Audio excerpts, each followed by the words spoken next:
제가 어릴 때 집이 산 중턱에 이렇게 집이 있었는데요. 저희 집 아래 언덕이 있고 그 언덕 바로 밑에 큰 밭이 있었습니다. 그 밭은 우리 동네 가장 큰 부잣집, 하나밖에 없는 기와집, 기와로 만든 집인데 그 가장 큰 부잣집이었죠. 그 부잣집의 밭이었습니다. 근데 그 밭에 배추도 심고 감자도 심고 또 강냉이도 심고 그랬는데 해마다 봄이 되면 이제 씨를 뿌리잖아요. 그럼 그 씨를 뿌리기에 앞서서 먼저 할 일이 있죠. 밭 고랑을 켜야 되잖아요. 이 넓은 밭을 이제 고르려고 하면 사람 힘으로 안 되겠지요. 그래서 이제 소를 앞세워서 그 쟁기를 이렇게 그 뒤에 밀고 이렇게 밭 고랑과 이랑을 만듭니다. 그리고 가끔 그럴 때도 있더라고요. 소가 어느 날 보니까 아침에 소는 없고 소 대신 사람이 어깨에 이렇게 지고 하는 때도 있었는데 왜 그랬는가 그때 제가 물어보지 못했는데 그러나 아무래도 이제 사람보다는 소가 더 힘이 세잖아요. 그걸 보면서 옛날에는 사람이 했을 수도 있겠구나. 소 대신 소를 기르지 않고 소를 이용할 줄 모를 때는 사람이 했을 수도 있겠구나. 그런 생각을 해보았고, 그러다가 이제 사람 힘으로는 어려우니까 이제 더 힘센 소를 이제 쓰게 되지 않았을까. 그 소 등에다 쟁기를 이제 올리게 됐던 거죠. 근데 이제 요즘에는 소가 아니고 경운기 트랙터로 힘 안 들이고 밭을 가는 것을 볼 수가 있습니다. 그래서 이 사람보다는 소가 더 힘이 세고 소보다는 경운기나 트랙터가 힘이 더 좋지 않겠습니까? 이제는 힘 쓰는 일은 다 기계가 도맡아 하는 시대가 되어 버렸습니다. 그러면 이 세상에서 가장 힘이 센 기계는 뭘까요? 가장 힘이 센 기계. 덤프트럭, 포크레인, 이런 것도 있겠지요? 또 지게차도 엄청 힘이 세잖아요? 네. 그 다음에 또 자동차도 힘이 세고, KTX, 또 군대에서 탱크, 이런 힘이 세지 않겠습니까? 네. 요즘은 우주로 쏘아 올리는 우주선이 더 힘이 세다고 할 수 있겠습니다. 근데 그런 것보다 더 힘센 것이 있을까요? 사람이 만든 것보다 더 힘센 거. 네. 그게 있어요. 그게 뭐냐면 중력입니다. 중력. 이 지구가 끌어당기는 힘. 때로는 이제 비행기나 우주선이 그 중력을 이기고 날아가긴 하지만요. 그러나 그 힘이 언젠가는 바닥이 나기 마련입니다. 근데 이 중력은 끊임없이 당기고 있잖아요. 여러분, 달이 우리 지구를 돌고 있어요. 달이 지구를 도는 까닭은 뭘까요? 달이 왜 우리 지구를 돌고 있을까요? 그것도 중력 때문이에요. 이 달은요, 어마어마한 힘으로 앞으로 나가려고 해요. 앞으로 가는 힘이 있습니다. 그러니까 이 지구와 달 사이에는 두 가지 힘이 있는데, 하나는 앞으로 나가려는 힘, 또 하나는 서로 끌어당기는 힘이 있어요. 이 두 힘이 서로 만나게 돼서 당겨지지도 않고 나가지도 않고 빙글빙글 돌게 되는 겁니다. 그러니까 지구가 더 크니까, 다시 말해서 지구 중력이 달 중력보다 더 크니까 지구가 달을 돌지 않고 달이 지구를 돌고 있는 거예요. 그런데 여러분, 이 지구와 달 사이에 있는 중력, 이 힘은 얼마나 오래 갈까요? 얼마나 오래 갈까? 근데 모르긴 몰라도 그 중력 또한 사실은 영원하지 않습니다. 여러분, 이 세상에, 이 우주에 영원한 힘은 없어요. 있을 수가 없습니다. 오직 하나님만이 영원하십니다. 그래서 언젠가는 여러분, 달이 지구로 떨어지거나 아니면 달이 저 우주 바깥으로 떨어져 나갈 날이 오게 되어 있습니다. 우리가 눈으로 볼지 안 볼지 모르겠지만. 그래서 이런 생각을 해보았습니다. 이 달과 지구 사이에 있는 그 어마어마한 중력도 하나님 앞에서는 영원하다 할 수 없는데 하나님 앞에서는 그 힘도 이만큼밖에 안 되는 거죠. 하물며 우리가 이 땅에서 볼 수 있는 힘, 그 힘이 제 아무리 세다 해도 영원하기는커녕 사실 저 달을 끌어당기는 힘보다 세지 못하다 이겁니다. 여러분, 세상이 주는 힘, 세상으로부터 얻을 수 있는 힘이 있잖아요. 돈에도 힘이 있고요. 괜히 주머니에 돈이 있으면 여러분 괜히 어깨가 펴지죠. 네. 통장에 돈이 가득하면 얼굴이 괜히 이렇게 어깨가 우쭐해지고 걸음걸이도 힘차지 않습니까? 돈에도 힘이 있고요. 또 권력도 힘이 있습니다. 학벌이나 명예도 우리에게 힘이 되기는 합니다. 그러나 그런 힘들은 반드시 끝이 있게 마련이에요. 영원한 힘은 누가 주시는 힘? 하나님이 주시는 힘만이 영원합니다. 태초부터 영원까지 그대로 변하지 않고 주시는 힘이라는 거죠. 그래서 오늘 설교 제목을 같이 읽어볼까요? 시작. 예, 무슨 힘? 새 힘을 얻으리니. 이 오늘 31절 말씀을 따온 말씀인데 31절을 읽어볼까요? 시작. 오직 여호와를 앙망하는 자는 새 힘을 얻으리니. 예, 오직 여호와를 앙망하는 자는 새 힘을 얻는다. 그 새 힘을 누가 주시는 거예요? 하나님이 주십니다. 앙망한다. 이 말은 뭐냐면 우러러서 바라본다는 뜻입니다. 오직 여호와를 우러러 바라보는 사람, 그 사람에게 하나님이 새 힘을 주신다. 여러분, 이 말을 뒤집어 보면 어떻게 될까요? 여호와를 바라보지 않는 사람에게는 헌힘? 예. 예. 그들은 힘을 얻어봐야 새 힘이 아니에요. 낡은 힘이에요. 그런 뜻이고요. 앞에 뭐라고 돼 있냐면 여호와 앞에 뭐라고 돼 있어요? 오직이라고 했으니까 여호와를 바라보기는 하되 오직 여호와만 바라보지 않고 다른 데도 같이 바라보는 사람, 그런 사람에게는 새 힘이 있을까요? 그런 사람에게도 새 힘을 얻지 못한다는 뜻입니다. 이 새 힘이란 뭐냐 하면 언제나 새롭게 힘을 주신다. 언제나 변함없이 주신다는 얘기입니다. 날마다 주신다는 거죠. 영원히 베푸신 힘이란 뜻입니다. 그 옛날 유다 백성들은요, 엉뚱한 힘을 바라보았어요. 힘센 나라가 되기를 바랐고, 그리고 힘센 나라에 기대해서 자기들 힘을 키우려고 했습니다. 그러다가 어떻게 됐을까요? 그만 자기들이 기대했던 그 힘센 나라에 아주 그냥 보기 좋게 무너지고 말았습니다. 이사야 선지자가 유다 백성들에게 하나님 말씀을 외치고 있는데 유다 백성들이 그러니까 오직 하나님만을 바라보지 않았다는 거예요. 세상에 기댔다는 겁니다. 하나님을 섬긴다라고 하면서도 저 옆에 있는 힘센 나라, 부자 나라를 바라보았습니다. 여러분, 오늘 말씀, 읽은 말씀 앞으로 올라가면 23절을 보면 같이 읽습니다. 귀인들을 패하시며 세상의 사사들을 헛되게 하시나니. 예, 여기서 귀인들과 사사들, 이 세상을 다스린 사람들을 가리킵니다. 이 유다 백성들은 그들에게 기대해서 거기서 힘을 얻고자 했다는 거예요. 근데 하나님이 그 귀인들을 패하셨다. 이 말은 하나님 앞에 귀인들이 따로 없다는 말씀이죠. 하나님 앞에서는 누구나 다 똑같습니다. 사사들을 헛되게 하셨다. 사사들은 재판하는 사람들을 가리키는데 하나님께서 몸소 재판하시기에 그 사사들이 없어도 된다는 얘기죠. 그래서 이 사람들이 귀인들과 사사들, 그들을 우러러 보고 있었지만 그러나 그들은 하나님 앞에서 얼마나 보잘것없는가 그 말씀을 하고 있는데 24절에서 시작.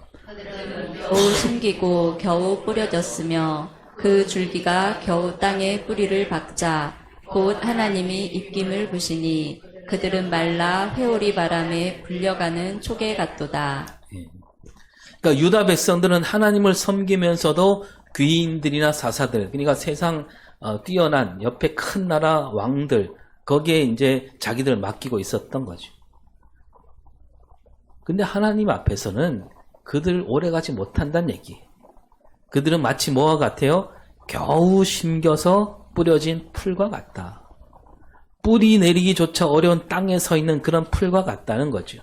하나님께서 입김 한번 불면 어떻게 됩니까?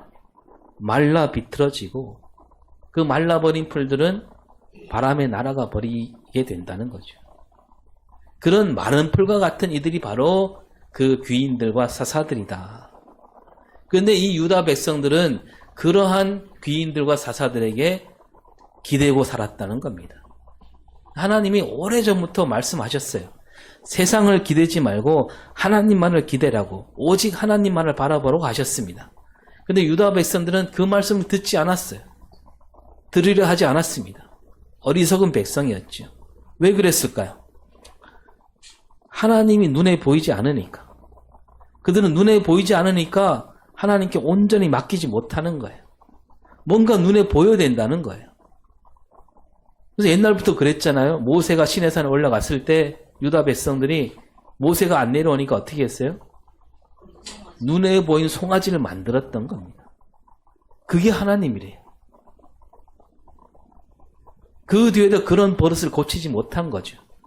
그러니까 눈앞에 보이는 세상 헛된 힘에 기댔던 백성들, 그들에게 지금 이사야 선지자를 통해서 하나님이 안타까운 마음으로 말씀하고 있는 겁니다. 그러니까 이 유다 백성들은 알고 있어요.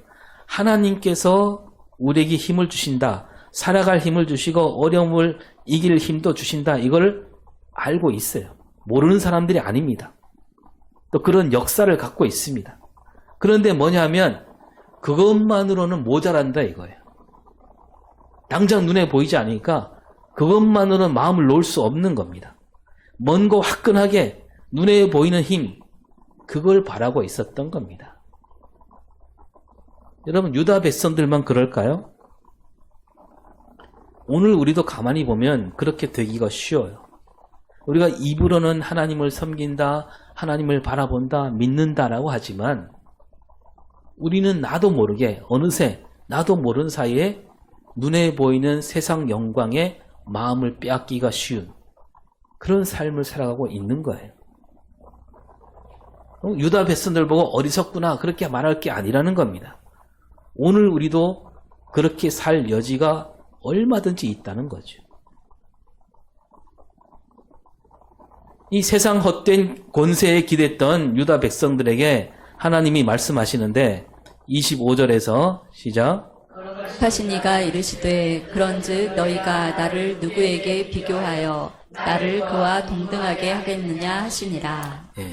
그러니까 유다 백성들이 바라보았던 아까 귀인들과 사사들 나왔습니다. 그들은 하나님 앞에 바람에 날려갈 마른 풀과 같다라고 했는데 유다 백성들은 그들과 하나님을 같이 섬긴 거예요.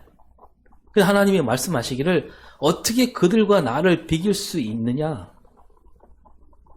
하나님 같은 분은 세상 그 어디도 없지 않느냐? 그렇게 말씀하는 거죠.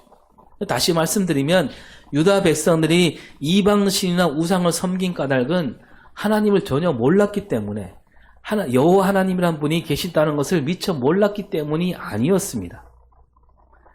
하나님께서 세상을 지으시고 하나님께서 모든 것을 움직이시고 저 애굽 땅에서 우리를 건져내셨다는 거 잘 알고 있습니다. 그런데도 유다 백성들은 그 뒤에 헛된 우상을, 헛된 신을 섬기고 있는 거예요. 그래서 이 이사야 선지자가 너희들 하나님이 어떤 분인지 다 알고 있으면서도 왜 그렇게 살았느냐 꾸짖고 있는데요. 그 좀 앞으로 올라가면 21절에 나옵니다. 시작. 너희가 알지 못하였느냐 너희가 듣지 못하였느냐 태초부터 너희에게 전하지 아니하였느냐 땅의 기초가 창조될 때부터 너희가 깨닫지 못하였느냐. 뭐라고 하냐면 알지 못하였느냐, 듣지 못하였느냐, 전하지 아니하였느냐, 깨닫지 못하였느냐. 이 무림이 뭐냐면 하나님이 역사를 통해서 말씀을 통해서 알게 해 주었다. 넉넉히 알게 주었고 들려주고 전해주고 깨닫게 해주었다. 하나님께서 그 백성들에게 하나님이 어떤 분인지 다 알려주고 듣게 해주고 전해주고 깨닫도록 해주었다는 얘기입니다. 그런데도 유다 백성들은 전혀 알지 못하는 것처럼, 전해 듣지 못한 사람처럼, 깨닫지 못한 것처럼 엉뚱한 짓을 벌이고 있다는 얘기입니다. 태초부터 가르치고 깨닫게 해주셨는데 유다 백성들은 그것을 하나님만을 바라보지 않고 세상을 바라보고 있는 그들을 지금 이사야 선지자를 통해서 나무라고 있는 거죠. 그러면서 이사야 선지자가 다시 말하게 되는데 하나님이 어떤 분인가 다시 얘기해 주게 됩니다. 22절 시작. 땅이 궁창에 앉으시나니 땅에 사는 사람들은 메뚜기 같으니라. 그가 하늘을 차일같이 펴셨으며 거주할 천막같이 치셨고. 네. 하나님은 땅 위 궁창에 앉아 계신 분. 뭐냐면 아주 높은 곳에 앉아 계신다. 이 말은 우리가 멀리 떨어진 곳이다. 그런 뜻을 넘어서서 이 세상 어디에나 하나님이 계신다는 얘기예요. 그리고 이 땅에 사는 사람들은 메뚜기에 지나지 않는다. 하나님께서 하늘을 펼치셨는데 차일같이, 차일은 뭐 그늘막이라고 생각하면 되는 거죠. 하나님 보시기에 하늘은, 우리는 저 높은 하늘이지만 하나님 보시기에는 그냥 그늘막 치는 거와 똑같은 겁니다. 얇은 천막까지 치셨어요. 그러니까 하나님께서는 이 세상을 지으셨고 세상을 다 덮고도 남는 분이다. 그런 얘기죠. 그리고 26절에서 또 말씀합니다. 시작. 너희는 그늘 높이 들어 누가 이 모든 것을 창조하였나 보라. 주께서는 수요대로 만상을 이끌어내시고 그들의 모든 이름을 부르시나니 그의 권세가 크고 그의 능력이 강함으로 하나도 빠짐이 없느니라. 이 유다 백성들에게 눈을 높이 들어보라. 그게 뭐냐면 유다 백성들이 눈을 높이 들지 않은 거예요. 높이 들어서 보라. 이 말은 하나님을 바라보란 얘기인데, 하나님이 하신 일을 보란 얘기인데, 그들은 눈을 높이 들지 않고 어디만 봤어요? 땅을 내려다보고 살았던 거죠. 눈을 조금만 들어서 보면 하나님께서 이 세상 모든 것을 지으셨구나 바로 느끼게 되는데, 그리고 하나님은 하나님께서 지으신 모든 만물을 하나하나 이끄신 분, 그것들 이름을 하나씩 다 부르신다는 겁니다. 하나님이 지으셨으니까 그 이름들을 다 아신다는 얘기죠. 낱낱이 아신답니다. 하나도 빠짐없이 다 헤아리신 분이다. 그걸 다시 얘기하고 있는 거예요. 그러니까 세상 통치자들은 자기들에게 있는 그 알량한 권세와 능력으로 백성들을 억누르고 그러면서 자기 입속을 차리고 있습니다. 그런데 하나님 능력은 그들이 가진 능력보다는 뭐 견줄 수 없을 만큼 크고 놀라운 능력인데, 하나님이 이 능력과 권세로 뭘 하고 계시느냐? 읽은 대로 세상 모든 것을 돌보고 계신다는 얘기입니다. 왜 그 하나님을 잊어버리고 있냐 이거죠. 그 하나님을 두고 왜 다른 데를 쳐다보느냐. 이 세상 헛된 영광에 마음을 빼앗긴 유다 백성들이 어떻게 됩니까? 마침내 바벨론에게 무너지고 말았습니다. 이제 그들은 주저앉게 됩니다. 이제 하나님께 손을 벌리지도 못해요. 그러니까 이제 26절과 27절 사이에 어떤 좀 시간 흐름이 있다고 보면 됩니다. 그런 백성들에게 이사야 선지자가 이제 외치죠. 27절 시작. 어찌하여 내가 말하며 이스라엘아 내가 이르기를 내 길은 여호와께 숨겨졌으며 내 송사는 내 하나님에게서 벗어난다 하느냐. 이 바벨론에게 무너진 유다 백성들이 뭐라고 말하냐면 이제 우리 앞길은 보이지 않는다. 하나님께서 우리 길을 가로막고 계신다. 하나님 앞에 와서 우리가 도와달라고 소리쳐도 하나님이 듣지 않으시리라. 그런 생각에 사로잡혀 있다는 거죠. 유다 백성들은 자기들이 지은 죄를 잘 알고 있어요. 그 죄로 말미암아 큰 심판과 벌을 받고 있고, 그리고 그 큰 오염이 이 눈앞에 산더미처럼 쌓여 있는 거죠. 이게 뭐냐 하면 불평이나 원망을 하는 말이 아니라 이제는 절망이 섞인 푸념이라고 할 수 있습니다. 유다 백성들은 이제 다시는 하나님께서 우리를 돌아보지 않으리라.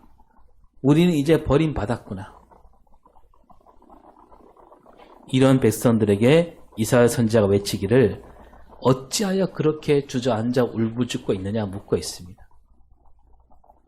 여러분, 이 유다 백성들이 이렇게 주저앉은 까닭은 이렇게 정리가 됩니다. 두 가지로. 하나는 앞에 말씀드린 대로 자기들이 지은 죄가 너무 크니까 하나님 앞에 고개를 들지 못하는 거예요. 그래서 유다 백성들 스스로 생각하기에도 우리가 너무했구나. 하나님께 도움을 얻을 만한 처지가 이제 못 되는구나. 또 하나는 뭐냐면 이 유다 백성들이 이방 종교에 이방 신앙에 물들여 버렸기 때문입니다. 그러니까 여러분, 우리가 알듯이 유다 백성은 툭하면 이방 신에게 마음을 빼앗겼잖아요. 힘센 나라가 섬기는 그 신앙에 그들이 따라갔잖아요. 그 힘센 나라들, 그들이 섬기는 신을 믿으면 자기들도 그 나라들처럼 힘과 부를 얻을 수 있으려 여겼습니다. 근데 그 이방 나라가 섬기는 그 신앙은 어떤 신앙이에요? 이방 나라는 뭐냐면 그들이 섬기는 신에게 잘 보이면 많은 것을 얻을 수 있고 이 땅에서 아주 떵떵거리며 살 수 있다. 그런 신앙 아닙니까? 가짜 신이긴 하지만. 그리고 또 그 신에게 밉보이면 바로 내침을 받게 된다. 저주를 받게 된다. 이게 바로 이방 신을 믿는 신앙이에요. 근데 유다 백성들이 그들을 바라보다 보니까 자기도 모르게 그 이방 신앙에 물들어 버린 거예요. 그래서 하나님을 생각할 때도 그렇게 여기는 거예요. 우리가 하나님 말씀을 듣지 않고 멋대로 살다가 이렇게 망하게 되었는데 이제 하나님도 우리를 버리셨구나. 다시는 그 사랑을 받을 수 없다. 이런 생각에 이르게 된 거예요. 자기들이 지금 받고 있는 이 심판과 형벌은 바로 그런 뜻에서 내려진 것이기 때문에 이제 남은 것은 뭐뿐이다? 절망뿐이다 이거죠. 그 이사야 선지자가 안타까운 마음으로 소리칩니다. 하나님은 그런 분이 결코 아니다. 이사야 선지자는 외치면서 하나님을 제대로 알지 못하게 된 이 유다 백성들을 보면서 막 가슴이 미어지는 그런 심정으로 쓰고 있습니다. 하나님께서 그 백성들에게 벌을 내리시고 심판을 내리신다 한들 하나님이 처음 맺었던 그 약속과 사랑은 결코 거두어가지 않는 분이다. 심판과 형벌이 끝이 아니다. 이렇게 소리치고 있는 거죠. 여러분, 우리도 살아가면서 죄를 짓지 않을 수 없습니다. 그 죄를 지어서 우리 삶이 막 어그러지기도 하고 수렁에 빠지기도 합니다. 그런데 우리가 잊지 말아야 되는 것은 하나님은 우리를 사랑하시되 끝까지 사랑하신다. 우리가 죄를 짓고 잘못된 길로 갈지라도 하나님이 그 사랑을 거두지 않으신다. 이 믿음은 우리가 끝까지 붙잡을 수 있어야 됩니다. 그래서 이사야 선지자가 또 28절에 이렇게 말합니다. 시작. 너는 알지 못하였느냐 듣지 못하였느냐 영원하신 하나님 여호와 땅 끝까지 창조하신 이는 피곤하지 않으시며 곤비하지 않으시며 명철이 한이 없으시며. 알지 못하였느냐 듣지 못하였느냐. 이 말은 너희들이 어느새 하나님이 어떤 분인지 다 잊어버렸구나. 그러면서 하나님이 어떤 분인지 이제 알려주는 거죠. 하나님은 영원하신 분이다. 하나님은 땅끝까지 창조하셨고 그리고 하나님은 피곤치 않으시고 곤비하지 않으시고 명철이 한이 없으시다. 유다 백성들 생각에는 하나님이 자기들을 생각하는 그 마음이 이제 끝났다. 하나님께서 우리를 기다려주시지 않는다. 하나님은 우리 마음을 헤아려주시지 않는다. 하나님은 우리 마음을 몰라주신다. 우리에게 고개를 돌리셨다. 그런 생각에 빠져 있는 거예요. 그 이사야 선지자는 그게 아니다라는 거죠. 하나님은 처음부터 영원까지 살아계신 분이고 땅끝까지 지으신 분인데 너희들을 지으신 분인데 어찌 너희들을 잊으시겠느냐 그겁니다. 한 번 사랑하시기로 한 하나님은 결코 지치지 않는 분이다. 하나님 사랑은 끝이 없다는 거예요. 그 사랑은 결코 시들지 않는 거예요. 그 백성들 마음을 끝까지 헤아리신 분이다. 여러분, 이 말씀이 이사야 선지자만 한 얘기가 아니라 성경 곳곳에 나오잖아요. 출애굽기 34장 6절을 볼까요? 은혜롭고 노하기를 더디하고 인자와 진실이 많은 하나님이라. 예, 자비롭고 은혜롭고 노하기를 더디하고 인자와 진실이 많은 하나님. 민수기 23장 19절은 뭐라고 돼 있어요? 하나님이 아니시니 거짓말을 하지 않으시고 인생이 아니시니 후회가 없으시도다. 어찌 그 말씀하신 바를 행하지 않으시며 하신 말씀을 실행하지 않으시랴. 예. 하나님께서 그 백성들에게 주신 언약과 사랑이 끝난다? 끝이 안 난다는 거죠. 그 사랑을 거두지 않겠다는 말씀을 일찍부터 하셨다는 겁니다. 여러 차례 말씀하셨어요. 근데 이 유다 백성들이 잊어버린 거예요. 이사야 선지자가 이 유다 백성들에게 이런 하나님을 다시 일깨워 주고 있습니다. 죄악을 저지르는 유다 백성들이 다 잊어버렸는데, 왜냐하면 그 죄악이 들어오니까 하나님 사랑과 은혜를 잊어버리게 만든 거죠. 여러분, 죄악은 그래요. 우리로 하여 하나님 사랑과 은혜를 잊어버리게 하는 거예요. 뭐 사탄 마귀가 따로 있는 게 아니라 우리에게 자꾸 잊어버리게 만들어요. 하나님도 오랫동안 참지 않으신다. 너가 이렇게 사니까 하나님은 너를 버리신다. 그런 마음을 갖게 하는 거예요. 그래서 우리가 거꾸로 말하자면 하나님 사랑과 은혜를 잊어버리지 않는다면 우리는 죄악에 빠지지 않을 수 있는 거예요. 그리고 잠깐 빠지더라도 금방 헤쳐나올 수 있는 겁니다. 이 하나님 능력에는 끝이 없잖아요. 그 백성들을 끝까지 돌보시며 지키실 그 능력. 그 능력으로 하나님이 그들을 일으키십니다. 그래서 29절에 이렇게 말씀하죠. 시작. 자에게는 능력을 주시며 무능한 자에게는 힘을 더하시나니. 예. 유다 백성들 가운데 막 피곤에 쩌든 사람들이 많았던 겁니다. 이제는 신앙으로 다시 일어설 수 없는 사람들이 많았다는 얘기입니다. 무능한 사람, 그러니까 힘을 다 잃어버린 사람들. 하나님이 이들에게 능력을 주시고 힘을 주신다. 그리고 하나님께 힘을 주시면 달라지죠. 30절에 피곤하며 곤비하며 장정이라도 넘어지며 쓰러지되. 예, 여기서 나오는 소년과 장정은 뭐냐면 하나님을 바라보지 않은 이들, 그들이 아무리 젊고 날쌔다 할지라도 하나님을 바라보지 않는다면 소년이라도 피곤하고 곤비하며 장정이라도 넘어지며 쓰러진다는 얘기죠. 여러분, 어린 아이들 보면 막 피곤해하지 않잖아요. 쉴 수 없이 돌아다니죠. 예.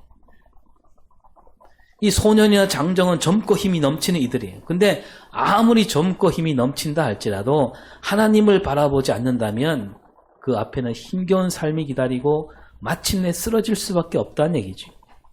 그러면서 오늘 31절에 뭐라고 합니까? 여호와를 앙망하는 자는 새 힘을 얻으리니 독수리가 날개치며 올라감 같을 것이요 다른 박질하여도 곤비하지 아니하겠고 걸어가도 피곤하지 아니하리로다. 예. 여호와를 앙망하는 자, 여호와 하나님만을 바라보는 자는 새 힘을 얻게 된다. 그러니까 앞에 말씀과 이어서 보면 소년이 아니고 장정이 아니라 하더라도 오직 여호와 하나님만을 바라보는 이들에게는 하나님께서 능력을 주시고 힘을 더해 주시고 그 새 힘으로 이렇게 세우신다는 겁니다. 독수리, 여러분 날짐승 가운데 가장 힘센 짐승이 독수리잖아요. 그 독수리가 날개치며 하늘로 오르듯이 큰 힘을 얻게 된다. 그래서 다른 박질해도 힘들어하지 않고 숨이 차지 않고 많이 걸어도 지치 않는다. 뭐냐면 유다 백성들이 지금 힘들어하고 지친 까닭이 여기에 있다는 거죠. 하나님을 바라보지 않았기 때문에. 오직 하나님만을 바라보지 않았기 때문에 그들은 힘을 다 잃어버린 거예요. 그러나 하나님께서 이제 이 백성들에게 능력과 힘을 더해 주십니다. 이웃 나라의 모든 것을 빼앗기고 지치고 힘겨운 삶을 살아가고 있는 이들, 그들에게 말씀하시기를 이제라도 오직 하나님만 바라본다면 하나님께서 그들에게 새 힘을 주시리라. 아니 이미 주셨지요. 그러면 독수리처럼 힘차게 날아오르게 된다. 그래서 결코 쓰러지지 않는 민족, 아니 쓰러지더라도 바로 일어날 수 있는 그런 민족으로 삼아주시리라. 그러니 걱정하지 말라고 말씀하고 있는 겁니다. 여러분 이런 말씀을 오늘 처음 들은 게 아니지요. 지금까지 살면서 많이 들었지 않습니까? 이 이사야 말씀을.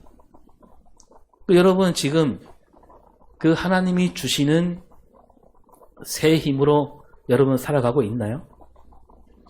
오늘도 하나님께서 나에게 힘을 주신다. 내가 세상에 기대지 않고 오직 하나님이 주시는 힘으로 살아가고 있다.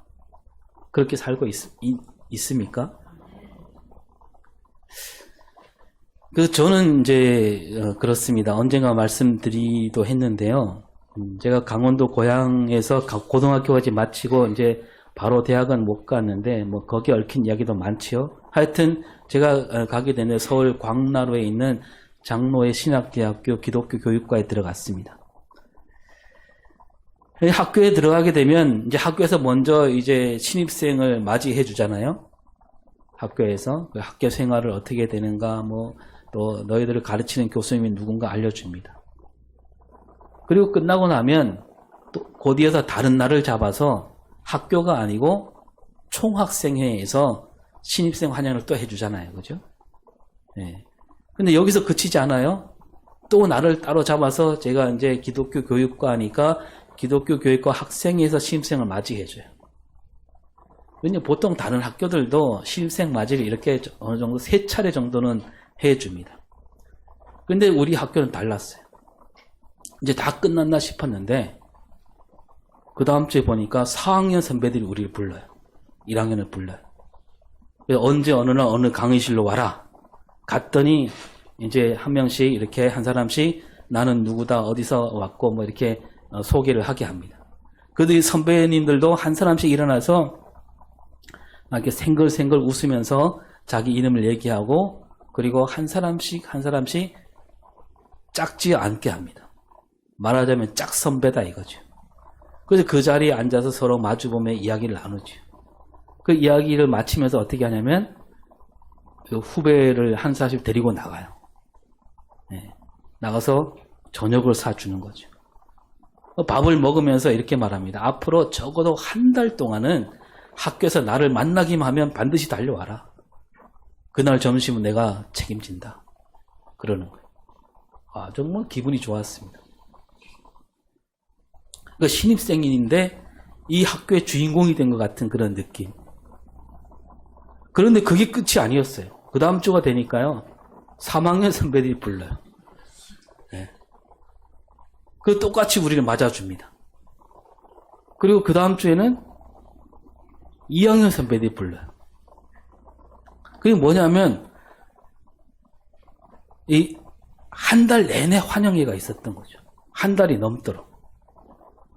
그러니까 1학년 신입생들이 들어가면 한 달 내내, 한 달 넘도록 내가 이 학교 주인공이구나.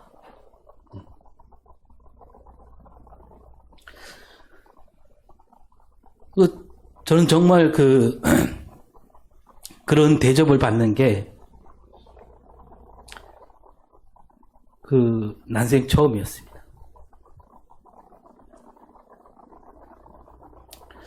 이토록 따뜻하게 맞이해 주다니. 만나는 사람마다 활짝 웃으면서 다가와 주고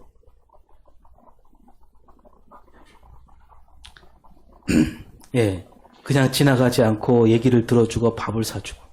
근데 저는 여기가 천국 아닌가. 저는 그때 느끼기를 이게 바로 하나님 사랑이구나. 이 학교가 얼마나 좋은지요. 그리고 사람 만나는 일이 얼마나 좋았는지 방학이 돼도 강원도로 내려가지 않았어요. 그리고 남학생들은 2학년 마치고 군에 가잖아요, 보통이요. 근데 저는 군에 갈 수가 없겠더라고요. 4학년 마칠 때까지 입대를 미뤘습니다. 왜냐하면 그 느낌, 그 기분이 끊기는 게 싫었어요. 그래서 제가 2학년이 될 때 새로 들어온 1학년을 저도 그런 마음으로 맞이했고 또 3학년, 4학년 때도 후배들을 알뜰히 챙겼습니다. 그 후배들 밥 사주려고 그 전날 제 밥값을 아끼기도 했고